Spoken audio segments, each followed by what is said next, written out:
Bonjour. Ce matin, nous allons parler des défis et des obstacles à l'insertion professionnelle qui sont liés aux croyances, aux habitudes et aux coutumes. Je suis Albert Amougou, enseignant des universités, coach international en approche à résultats rapides. Pour que ce ne soit pas un mystère, pour vous qui m'écoutez, il faut savoir que l'approche à résultats rapides est un processus structuré de production des résultats accompagné d'un apprentissage dans des délais généralement exceptionnels par rapport à ce qui est de coutume. Sur le plan académique, l'approche à résultats rapides est désignée comme étant ce qu'on appelle les stratégies de rupture.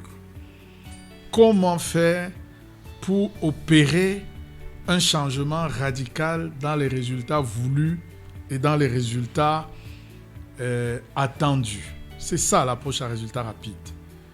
Donc, c'est une discipline qui se situe dans le prolongement aussi bien du management que du leadership. Donc, du point de vue du management, la discipline relève de ce qu'on appelle la stratégie, parce que, comme vous le savez, le management, c'est la gestion stratégique dans un environnement de contraintes. Donc, l'approche à résultats rapides, du point de vue du management, puise dans le management son contenu de stratégie. Et c'est pour ça qu'on appelle ça les stratégies de rupture. Mais ça, c'est sur le plan conceptuel. Mais sur le plan opérationnel, ça puise dans le coaching et dans le leadership. Et vous le savez certainement, mais je vais quand même le rappeler. Le leadership, c'est simplement l'aptitude ou la faculté que certaines personnes ont de mobiliser les autres d'une manière irrésistible. Vous comprenez que mobiliser l'approche à résultats rapides dans la question fondamentale de l'insertion professionnelle est véritablement une opportunité. Je sais que c'est une opportunité unique parce que vous pouvez faire des recherches, même avec l'intelligence artificielle, il ne sera pas évident, n'est-ce pas, de trouver du contenu sur ce que je vais dire. Donc, m'écouter aujourd'hui est un moment utile, c'est un moment extrêmement rentable pour vous qui participez à cette conférence. À la fin de cette présentation, je souhaite que vous qui m'écoutez, vous ayez une compréhension de trois choses. D'abord, bien comprendre ce qu'on appelle les défis adaptatifs, ou si vous voulez, les défis d'adaptation. Parce que, étant donné que l'environnement est l'espace et le temps dans lequel nous nous déployons, s'adapter est un impératif de survie dans le monde de ces temps. Ensuite, j'espère que vous allez appréhender les principaux défis d'adaptation qui sont propres à la question de l'insertion professionnelle de notre humble point de vue. Et la troisième chose, c'est que, à partir d'éléments très simples que nous allons vous communiquer, vous soyez un acteur du changement sur ces problématiques. Si donc nous parlons des défis d'adaptation, je voudrais d'abord partager une idée qui n'est pas de moi, mais qui est d'un professeur d'université qui s'appelle Hafez, et qui disait que, de son point de vue, la plus grande défaillance de direction, c'est-à-dire l'erreur type à ne jamais commettre de celui qui dirige une organisation ou qui dirige sa vie, c'est de traiter les défis d'adaptation comme si c'était des défis techniques ou des problèmes techniques. Et c'est le cas de l'insertion professionnelle. Mon hypothèse de base est que les difficultés d'insertion professionnelle, en majorité, je peux dire à 90%, ne sont pas des problèmes techniques. Je vais donc peut-être vous décevoir parce que tout au long de vos parcours, des séminaires que vous avez pu suivre, on a déployé, et nous-mêmes nous le faisons, on a déployé une connaissance technique susceptible de résorber les problèmes d'insertion professionnelle. Eh bien, quand bien même nous aurions mobilisé toutes les ressources techniques, de notre point de vue, elles représentent à peu près 10% des problèmes. Pourquoi je dis ça? Parce que dans ces environnements où la masse des jeunes et des personnes vulnérables n'arrivent pas, et des femmes n'arrivent pas à s'insérer, il y a tout de même des jeunes, il y a tout de même des personnes vulnérables, il y a tout de même des femmes qui connaissent la réussite. Donc, à partir de ce moment-là, cela peut vouloir dire que les autres ont une difficulté à s'adapter. Évidemment, lorsque nous parlons de l'insertion professionnelle, nous sommes dans un champ extrêmement large. Que ce soit la question de la recherche de l'emploi, que ce soit la question de la création de l'auto-emploi ou de l'entrepreneuriat, nous sommes dans un champ extrêmement large. Et je redis que les problèmes techniques sont réels, mais ils ne sont pas les plus importants. C'est quoi les problèmes techniques? En général, les problèmes techniques sont des problèmes liés aux ressources. Les problèmes techniques sont parfois des problèmes liés à des activités ou à des secteurs d'activité. Voilà, il n'y a pas d'électricité et vous devez faire une activité où l'énergie électrique est un input, est très important. Ce sont des problèmes techniques. Les problèmes techniques sont les problèmes de processus. Donc, les experts sont très doués pour créer des processus. Voilà, en gros, c'est les problèmes techniques. Mais qu'est-ce qui les caractérise? La première chose qui les caractérise, c'est qu'ils sont faciles à identifier. C'est pourquoi il est assez facile d'élaborer, je n'ai pas dit que c'est simple, mais je dis que c'est facile d'élaborer un programme à caractère technique pour promouvoir l'insertion professionnelle. Donc, parce que les problèmes techniques sont faciles à identifier et les solutions sont aussi faciles à mettre en œuvre. Quand je dis facile, je ne dis pas simple. Ça peut être facile, mais très complexe. Sauf que il y a des experts qui sont doués pour simplifier la complexité des problèmes techniques. C'est pour ça qu'on va à l'école. C'est pour ça qu'on va dans des centres de formation. La troisième chose qui caractérise les problèmes techniques, c'est que les solutions peuvent justement être résolues par une autorité. Une autorité qui prend une décision. Vous voyez, l'autorité publique, donc le législateur congolais et l'ordonnateur de la législation en premier, qui est le chef de l'État, ont décidé d'une nouvelle réglementation en matière de sous-traitance, notamment dans le secteur minier. Donc le problème technique a été résolu. Mais est-ce que vous pensez que dans la région, par exemple, du Katanga, où la sous-traitance minière représente, je crois, 4 milliards de dollars par an.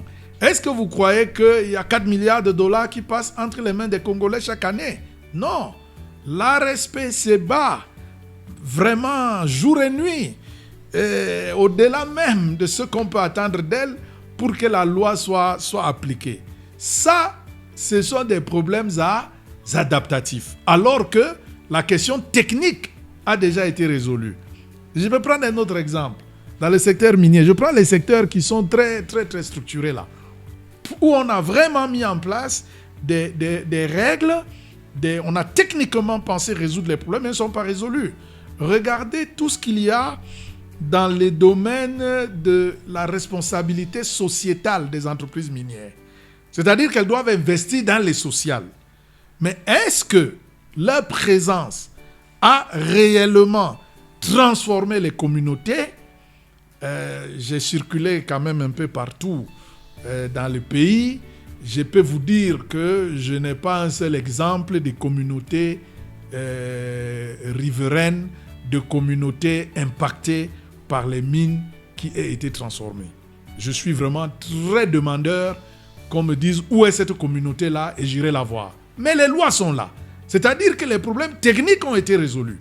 Mais il subsiste des problèmes adaptatifs. Tous les exemples que je cite sont des exemples qui étaient de nature à faciliter l'insertion professionnelle. Mais ce n'est pas le cas. La solution technique exige peu de changements. Tout à l'heure, j'ai pris l'exemple, une loi, un décret. On a créé l'ARSP. Donc, ce n'est pas des changements majeurs au fond. C'est juste une décision. Juste la signature. D'accord? Et les gens sont réceptifs aux solutions techniques. Donc, il n'y a pas eu de rébellion de la part, je ne sais pas moi, des sociétés minières. Il n'y a pas de rébellion pour dire que nous, on ne peut pas, si c'est comme ça, on va fermer nos sociétés, etc. Ils n'ont pas fait ça. La question, c'est les défis d'adaptation. C'est donc quoi? N'oubliez pas, nous parlons de l'insertion professionnelle. Et nous disons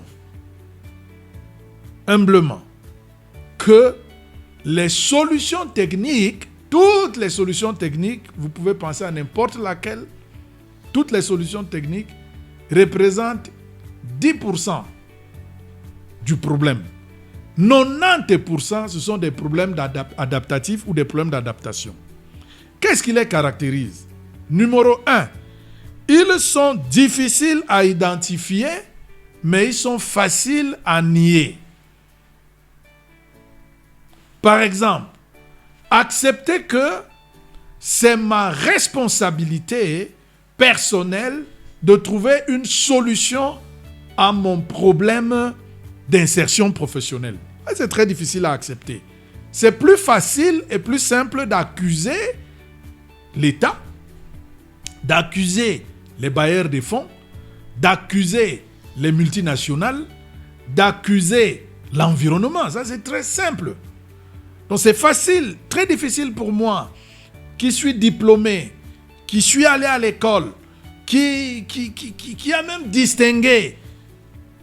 Ou alors, c'est très difficile pour moi, qui ai subi de la discrimination, qui ai été écarté de manière injuste, d'accepter que, en dépit de tout ça, ça dépend de moi, de ce qui se passe ou dans mon esprit, mais on en reparlera. Donc, ce sont des problèmes difficiles à identifier, mais faciles à nier. Le problème du tribalisme. Donc, l'insertion professionnelle, dans certaines zones, peut être liée à une discrimination de type tribal, une discrimination de type religieuse, une discrimination liée au genre. Mais ça peut être difficile à démontrer. Pourquoi? Parce qu'on va mettre en place des mécanismes techniques qui vont prétendre qu'il n'y a pas de discrimination. Vous allez voir, je vais encore citer cet exemple que j'aime beaucoup dans les bassins miniers. Mais on va vous dire que la priorité des retombées économiques de l'exploitation minière revient aux communautés de base, aux communautés qui étaient là avant l'exploitation minière. Mais ça, c'est facile à dire. Donc, on va mettre en place des mécanismes qui vont montrer que les communautés sont incompétentes, que les garçons de la communauté n'ont pas la formation. Il y a beaucoup de choses objectives qui vont faire que l'insertion professionnelle ne s'efface pas. La deuxième chose, c'est que les solutions adaptatives exigent des changements au niveau des valeurs. Ça exige des changements au niveau des croyances. Ça exige des changements au niveau des rôles et des approches. Le problème de la corruption, ce n'est pas un problème technique, c'est un problème adaptatif. Donc, il faut un changement important au niveau des valeurs pour résoudre un tel problème. La troisième caractéristique des problèmes d'adaptation, c'est que la personne qui est atteinte, mais nous aimons dire victime, je n'aime pas trop ça, j'aime pas la victimisation. Mais la personne qui est atteinte ou victime, si vous préférez, de difficultés d'insertion, il faut qu'elle participe. On ne peut pas lui apporter une solution clé en main. Les solutions clés en main, je n'en connais pas une. J'ai parcouru le monde, l'Afrique, du nord au sud, de l'est à l'ouest, l'Europe, l'Amérique du Nord, les États-Unis, le Canada, l'Asie, l'Inde. Mais je n'ai pas vu là où les solutions clés en main ont fonctionné. Il faut que la personne participe elle-même à son émergence. C'est vrai pour les pays, c'est vrai pour les personnes, c'est vrai pour les collectivités. La quatrième caractéristique des problèmes d'adaptation, c'est que les solutions exigent de nombreux changements. De très nombreux changements qui ne sont pas seulement au niveau d'une personne. Ça peut impliquer plusieurs organisations. Donc la question de l'insertion professionnelle, la question de l'emploi, la question de l'entrepreneuriat, c'est une question systémique. Ce n'est pas une question directe. Donc si vous résolvez un problème de façon directe et que vous oubliez les autres, vous n'aurez pas résolu le problème. La cinquième caractéristique, c'est que, comme on aime dire, c'est là où, n'est-ce pas, les Romains s'empoignardèrent. C'est-à-dire que les gens ne sont pas très réceptifs aux solutions adaptatives parce que ça demande des changements personnels. Enfin, les solutions de type adaptatif exigent de prendre des risques, d'examiner des approches nouvelles, de prendre des nouvelles pistes, peut-être de quitter là où on est né pour aller ailleurs, changer sa façon de percevoir les autres. Et ce n'est pas si facile. Vous voyez, il est très important pour les acteurs du changement, quel qu'il soit. C'est vrai pour les questions d'insertion professionnelle, mais c'est vrai dans toutes les questions liées aux résultats, à la production des résultats voulus et à la production des résultats attendus. Il est très important que nous soyons en mesure de diagnostiquer dans une organisation ou chez une personne un blocage de type adaptatif. C'est très important. Nous devons développer cette qualité, cette faculté. Quel est l'élément qui nous permet de comprendre que cette personne est capable de changer rapidement sa situation? C'est le sentiment d'urgence qui l'habite. Si une personne en situation de précarité, en situation de discrimination, en tout cas confrontée à la question de l'insertion professionnelle, n'a pas en elle le sentiment d'urgence de sortir de sa situation, il faut d'abord l'aider à créer ce sentiment d'urgence. Il faut réveiller sa conscience, il faut ressusciter sa conscience, parce que ça veut dire qu'elle est dans une inconscience difficile à vaincre. Il faut d'abord vaincre cette inconscience. Parce que la survie est une urgence. Il faut donc premièrement identifier en elle le sens de l'urgence. Si elle n'a pas cela, il faut trouver les moyens de le créer. La deuxième chose, il faut absolument que la personne considère la question de l'insertion comme un défi personnel pour lequel elle va utiliser les opportunités que l'environnement offre. Ça ne doit pas être la responsabilité du système, mais c'est sa responsabilité et le système est un levier. Donc si une personne n'est pas habitée par le défi personnel, il faut l'aider, on va dire la conscientiser pour qu'elle considère que c'est un défi personnel. Regardez un peu un enfant qui apprend à marcher. Je suis grand-père et j'adore observer ma petite fille. Comment elle se bat pour développer des compétences. La compétence pour ouvrir les portes qu'on a fermées parce qu'elle veut passer. La compétence pour monter sur la table alors qu'on lui dit qu'on ne doit pas monter sur la table. La compétence pour sauter alors qu'elle n'a pas encore l'âge. Donc, c'est un défi personnel très difficile. Et l'enfant qui est habité par ce défi, on dit non, il est trop agité, ne fais pas ça, ne fais pas. Or, précisément, le principe, c'est qu'il faut lui dire de faire. Et c'est là où les questions de développement personnel commencent. Si un enfant a été conditionné toute sa vie à ne pas, il faut d'abord le sortir de tu peux, du ne pas pour l'amener vers tu peux. Yes, you can. You can do it. Tu peux le faire. Tu peux y arriver. Donc, défi personnel. La troisième chose, c'est que la personne doit avoir une clarté sur son succès. Qu'est-ce que le succès représente pour elle? C'est quoi le succès pour toi? Il faut que ce succès-là soit clair. Ou qu'on l'aide à avoir une clarté sur le succès. Il y a ce qu'on appelle les enjeux. Si vous avez un emploi aujourd'hui, quelles vont être les conséquences? Si vous créez une société qui marche aujourd'hui, quelles vont être les conséquences? Si vous sortez de la précarité, de la vulnérabilité, quelles vont être les conséquences? Il faut que les enjeux soient aussi visibles. Ce n'est pas tout. La personne doit avoir une sorte d'excitation. Il faut un sens de l'excitation. J'ai parlé de l'urgence. L'urgence, ça veut dire que je dois m'en sortir. Mais l'excitation, c'est quelque chose qu'on appelle la motivation, dont je vais parler tout à l'heure. Et enfin, il faut des perspectives nouvelles. Je peux parler de l'innovation, mais c'est un grand mot, un gros mot. Il faut des perspectives nouvelles.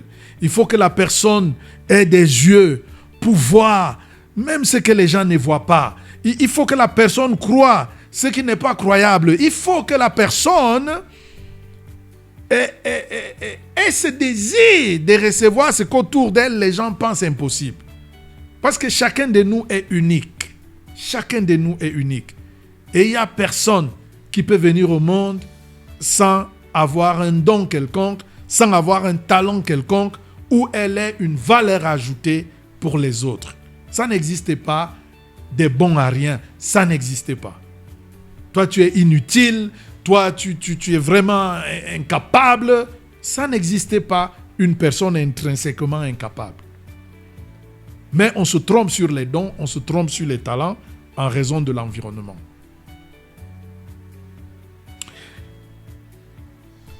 La dernière partie de mon exposé consiste à parler de quelque chose de fondamental qu'on appelle la motivation. Vous savez, sur les questions d'insertion professionnelle, sur les questions de développement personnel, la motivation ou l'état de conscience est la clé de tout. Ceux qui lisent les Écritures ont certainement lu là-bas que tu prospères à tous égards comme prospère l'état de ton âme. L'âme n'est pas l'esprit, mais on peut dire aussi l'état d'esprit. Le sujet n'est pas sur ces questions-là. Qu'est-ce que ça veut dire? Ça veut dire en définitive que c'est notre état d'esprit, notre niveau de motivation qui va déterminer notre succès. On peut nous donner tout l'argent du monde. On peut nous donner toute l'opportunité du monde. Mais si nous n'avons pas cette force intérieure que l'on appelle la motivation ou qu'on appelle aussi l'état de conscience, ça sera très compliqué. Très compliqué. Alors, il y a 7 niveaux de motivation. Écoutez-moi très bien. Il y a 7 niveaux de motivation. Et chacun de ces niveaux définit le niveau de résultats que nous pouvons atteindre. Le premier niveau de motivation, dans mon langage et dans le cadre de cet exposé, la motivation et la conscience sont des synonymes. C'est par simplification. Ils ne sont pas des synonymes, mais dans le cadre de cette présentation, de ces posts, on va considérer par simplification que ce sont des synonymes. Le premier niveau de motivation et le premier niveau de conscience, c'est ce qu'on appelle la conscience animale. C'est la lutte ou la fuite. Ce sont les gens qui considèrent que, en matière d'insertion professionnelle, en matière de réussite, le monde est un monde où soit tu fuis, soit tu luttes. Tu dois te battre. Et on entend beaucoup les gens dire ça. Et tu dois te battre. Mais sachez que si vous dites comme ça à vos impétrants, si vous dites comme ça à vos enfants, si vous dites comme ça aux jeunes gens, ils doivent se battre, vous êtes au niveau de la conscience animale. C'est le niveau de motivation le plus bas. C'est à ce niveau que les gens aussi croient, je dois émigrer, je dois partir. Ils ne savent pas que la terre où coule le lait et le miel est un état de conscience. Ce n'est pas un lieu, a priori. Le deuxième niveau, quand on quitte le niveau animal, on tombe dans ce qu'on appelle la conscience ou la motivation des masses. Ce sont, on peut dire, des aveugles qui suivent d'autres aveugles, des suiveurs qui suivent d'autres suiveurs. Ce sont les gens, des personnes qui, là où la masse va, c'est là-bas qu'ils vont. Mais voilà que la réussite est parfois rare. Et l'échec est le lot quotidien. Donc ils vont suivre les échecs. Ils vont suivre les modèles qui ne marchent pas. Ils vont toujours avoir des références négatives. C'est-à-dire qu'ils vont toujours critiquer l'environnement. Ils vont toujours critiquer les dirigeants. Donc c'est un exemple. Donc ce sont les gens qui ont ce qu'on appelle la conscience ou la motivation des masses. Par exemple, en entreprise, ce sont des gens qui fonctionnent par rapport à ce que le syndicat a dit. Ce sont des gens qui fonctionnent par rapport à ce que la communauté a dit. Donc nous, on ne se marie pas avec les gens de là-bas. Bon, voilà que sont les gens là-bas qui sont les commerçants, c'est eux qui sont les grands agriculteurs, c'est eux qui donnent le travail aux gens. Bon, on va faire comment? Vous allez faire comment? Mais la tradition et la coutume vous empêchent et vous interdisent de coopérer avec eux. Ça, c'est le deuxième niveau de la conscience. C'est déjà plus élevé que la conscience animale, mais ça reste un niveau très bas. Quand vous travaillez sur les problématiques d'insertion professionnelle. Vous voulez améliorer les résultats de l'insertion professionnelle, vous devez être très attentif au troisième niveau de motivation qu'on appelle l'aspiration. C'est tous les points que j'ai évoqués précédemment. Le sens de l'urgence, le défi personnel, le succès clairement défini, les enjeux qui sont visibles, l'essence de l'excitation et être prêt à changer. Ça, c'est l'aspiration. Donc, on doit identifier chez la personne doit avoir une aspiration. Qu'est-ce que toi, tu veux? Mettons de côté ce que l'environnement dit, ce que les gens disent. Mais toi, tu dis quoi? Qu'est-ce que tu veux? Donc, les gens doivent avoir une aspiration, aspirer. Et dans le désir de s'élever. Le troisième niveau, c'est à partir de l'aspiration que va commencer à naître quelque chose que nous appelons la conscience individuelle. Oui, quand la personne est capable de dire « je suis capable de », « je sais faire ceci », « je suis doué en ceci », « je suis talentueux en ceci » ou « je souhaite aller de tel côté ou de tel côté ». Donc, j'ai mon quant à moi, la conscience individuelle. Ça, c'est le quatrième niveau de conscience et de motivation. Le cinquième niveau, c'est la discipline. Vous n'allez pas développer des gens sans qu'ils aient une discipline personnelle. Ah oui, je ne vais pas développer la question de la discipline, mais sans la discipline, voyez le problème du temps. Comment est-ce que les gens peuvent s'organiser pour ne jamais être à l'heure? Or, la culture du succès commence avec la conception du temps. Or, le temps n'est pas une donnée technique. Le temps est une donnée spirituelle. C'est une donnée qu'on conçoit. Je ne sais pas si vous comprenez. Quelqu'un qui estime qu'il a tout son temps et quelqu'un qui estime qu'il n'a pas de temps à perdre, je vous assure, pour la même tâche, ils auront des comportements différents. Donc, la discipline, la conception du temps, la discipline, la priorisation, ce qui est important et ce qui ne l'est pas. La discipline, accepter de se former.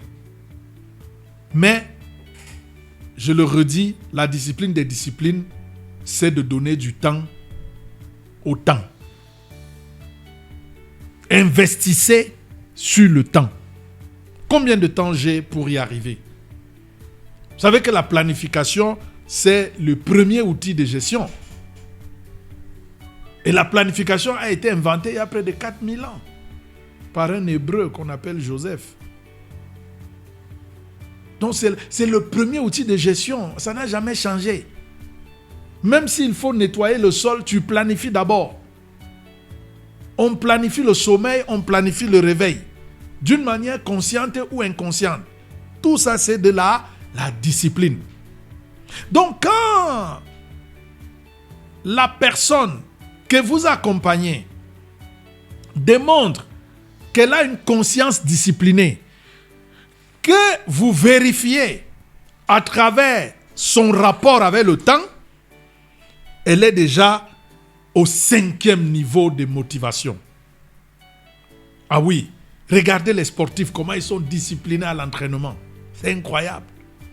Quand les gars ils veulent aller devenir un professionnel ou quoi, mais c'est extraordinaire. Lorsque la personne est disciplinée, alors elle a besoin qu'on lui offre une expérience. Elle a besoin qu'on lui offre une expérience. Elle a vraiment besoin qu'on lui offre une expérience. Des expériences. Elle développe une expertise. C'est à ce niveau-là que ça se trouve. Ce n'est pas que vous êtes au niveau de la conscience animale et vous voulez qu'on vous donne des expériences. Non, vous allez échouer parce que vous, c'est la fuite ou la lutte. Vous allez aller bagarrer avec les gens. Vous irez dire que non, là-bas, c'est telle tribu qui domine, ils sont là et derrière, ils ne m'aiment pas, etc. Donc la personne elle sera plaintive. Il faut qu'elle atteigne d'abord le niveau de la discipline. Et le dernier niveau, c'est ce qu'on appelle la motivation de la maîtrise. C'est-à-dire la conscience cosmique, la conscience christique, la conscience que tout est possible. L'impossible peut devenir possible et vous avez ce que les croyants appellent la foi, la maîtrise, la conscience, la motivation, le niveau le plus élevé de motivation, l'assurance de ce qui va se passer, la confiance dans l'avenir, l'espérance, toutes ces choses-là. Donc voilà, j'ai dit le dernier, c'était l'avant-dernier point. Je vais finir en disant que il y a 5 obstacles adaptatifs spécifiques à la question de l'insertion professionnelle. D'une manière générale, quand nous regardons notre environnement, le premier, c'est la tolérance de la malhonnêteté. La tolérance de la malhonnêteté. Donc, il y a un programme pour l'insertion professionnelle et il y a des gens qui ne respectent pas les règles du programme et il ne va rien leur arriver. Voilà. Et ils vont mettre des paiements qu'on ne doit pas mettre, la corruption. Eux-mêmes, ils ne sont pas disciplinés, donc ils vont être malhonnêtes. La tolérance de la malhonnêteté. Vous allez donner de l'argent à quelqu'un pour faire une AGR, une activité génératrice des revenus. Il va aller faire autre chose. C'est la malhonnêteté. Et il va vous en vouloir à vous quand vous allez vouloir lui demander mais c'est comment. Ce n'est pas comme ça qu'on avait prévu. Si c'est même un prêt, c'est encore plus grave. Donc même en famille, c'est difficile. La tolérance de la malhonnêteté. Ça, c'est le premier obstacle. Et il y a trop de programmes, il y a beaucoup de programmes pour l'insertion professionnelle. Il y a beaucoup de programmes pour que les gens puissent trouver comment s'en sortir. Mais quelques-uns s'en accaparent ou les détournent et cela est toléré. Donc la première chose, c'est la tolérance de la malhonnêteté. La deuxième chose, c'est la faible culture de coaching. On ne sait pas accompagner les gens. Quand vous accompagnez les gens, soit ils ne sont pas disciplinés, donc ils ne viennent pas, ils traînent la patte. Donc la faible culture de coaching. Les gens, la première règle pour réussir, c'est d'imiter ceux qui ont ce que vous voulez. Mais voilà que ceux qui ont ce que vous voulez, soit eux-mêmes ils ne sont pas accessibles, et quand ils sont accessibles, ils ont l'impression qu'ils perdent leur temps. Ça, c'est la deuxième cause. La troisième cause, c'est l'absence totale d'inexpérience dans ce que la personne veut faire. La quatrième cause, ce sont parfois les ressources pour accéder à ce que l'on veut faire, à un métier, dans la question de l'argent. Et la dernière cause, c'est tout ce qu'il y a comme croyance, comme, comment je dirais, héritage. L'héritage que j'ai reçu de mes parents.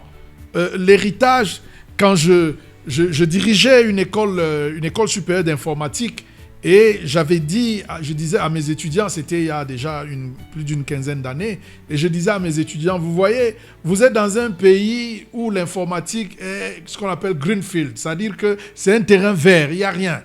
Donc c'est vous qui devez être les entrepreneurs de l'informatique. Et un de mes étudiants est allé dire ça à sa maman. Elle n'a rien dit, elle a juste réuni ses frères et ses sœurs pour leur dire, votre frère là, il veut déjà aller pactiser avec le diable. Depuis quand quelqu'un de notre famille peut créer une entreprise? Ça ne s'est jamais vu. D'ailleurs, les entrepreneurs, pour réussir, ils doivent faire la magie. Donc, vraiment, moi je vous dis ça officiellement, je ne suis pas d'accord avec lui. Alors, quelques années plus tard, je les rencontre Il dirigeait une entreprise avec plus de 80 ingénieurs. Et il me disait, vous savez, M. Albert, même ma mère, et c'est là qu'il me révèle que ça avait été héroïque de ma part de continuer à vous écouter parce que chaque jour, ma mère disait, j'espère que ce type-là, vous ne l'écoutez pas. Il doit être dans les sectes. Parce qu'il vous parle de l'argent comme si c'était facile. Il vous parle de l'entreprise. Non, nous, on n'a jamais fait ça. Donc, toutes sortes de l'héritage. L'héritage. Qu'est-ce que j'ai reçu de mes parents? Parfois, il faut s'en éloigner. Mais il y a aussi le conditionnement environnemental. D'accord? C'est-à-dire que l'environnement n'est pas favorable. N'est pas favorable à l'emploi. C'est-à-dire que les gens ont l'amour de la réussite solitaire. Ils préfèrent des îlots de prospérité au milieu d'océans de misère. Et ils trouvent que c'est un grand bonheur pour eux. Voilà. Donc, ce que j'invite les participants à faire, c'est que chaque thématique que j'ai abordée, d'en discuter, de voir dans leur environnement, dans leur parcours, est-ce que ce qui est dit, de quelle manière ce qui est dit s'adapte. Je vais le rappeler. D'abord, la différence entre les problèmes techniques et les défis d'adaptation. Est-ce que ces défis d'adaptation dont j'ai parlé, n'est-ce pas, existent vraiment dans votre environnement et comment ils se présentent? Mais plus important, quel est mon profil à moi et quel est le profil des gens que j'ai? Est-ce qu'ils ont, par rapport à leur situation, est-ce qu'on voit le sens de l'urgence? Est-ce qu'ils ont un défi personnel à s'en sortir? Est-ce que le succès de leur démarche, s'ils s'engagent, est clairement défini? Est-ce que les enjeux, les conséquences, si j'ai un emploi, si je crée une entreprise, est-ce que c'est juste pour moi ou bien ça va changer peut-être même la situation de ma famille, mes frères pourront aller à l'école, mes enfants pourront s'en sortir, peut-être même la communauté, n'est-ce pas, pourra s'en sortir. Est-ce qu'ils sont excités à l'idée de s'en sortir? Et est-ce qu'ils sont prêts à prendre des risques? Les niveaux de conscience, quels sont les niveaux de motivation? Je suis à quel niveau? Il faut discuter de cela avec des amis, avec des frères, avec des collègues. Et enfin, dans les 5 défis ou les 5 freins ou blocages à la stimulation de l'insertion professionnelle, qu'est-ce qui est le plus prépondérant dans votre environnement? Je vous remercie.